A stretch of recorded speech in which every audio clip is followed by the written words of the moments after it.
You're watching Net Rush Report, where we go beyond the baseline to uncover the raw, emotional stories that shape the world of tennis. If you live and breathe the game, hit that subscribe button and join us for more behind-the-scenes drama, heartache, and triumphs. Patrick Mouratoglou's voice still carries a hint of awe when he retells the story. In June 2013, Serena Williams had just dismantled Maria Sharapova in straight sets to capture her second French Open crown, 11 years after her first. That gap wasn't just a number. Between 2002 and 2013, Serena had endured injuries, personal tragedy, and critics claiming her best days were behind her. The French Open, in particular, had become a kind of cursed battleground. Clay courts were supposed to be her weakness.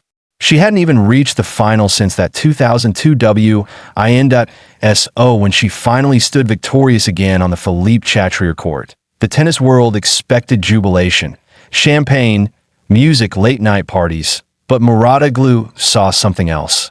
Everybody wanted to go dancing, he remembered. But Serena, she didn't want to celebrate. She was already thinking about the next one. To Serena, the trophy wasn't a finish line, it was a checkpoint. The joy was in the chase, not in the party.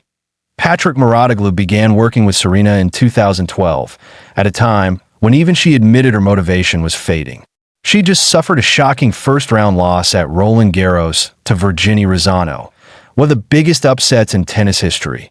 Mouratoglou was known as the tennis whisperer, a coach who could unlock mental toughness as much as technical skill.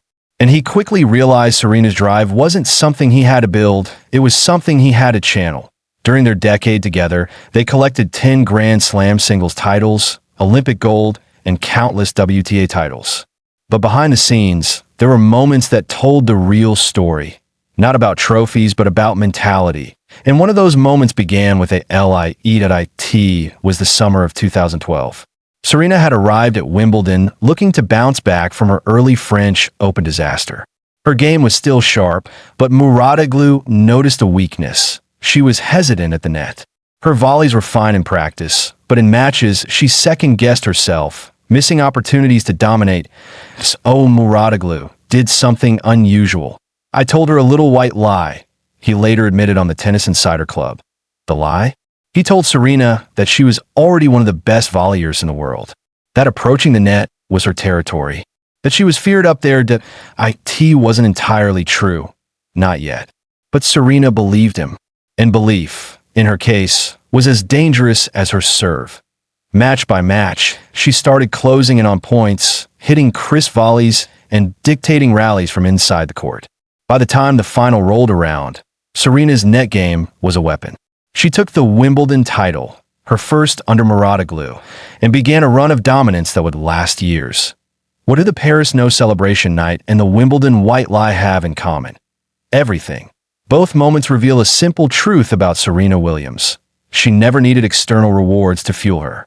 The dance floors, the champagne, the pats on the back, they were nice, but they weren't the point. What mattered was growth. The next title, the next challenge, the next evolution of her game. When Mouratoglou told her she was a great volleyer, she didn't just nod and say cool. She put in the work to make it true. When she won the French Open in 2013, she didn't need to bask in a glow.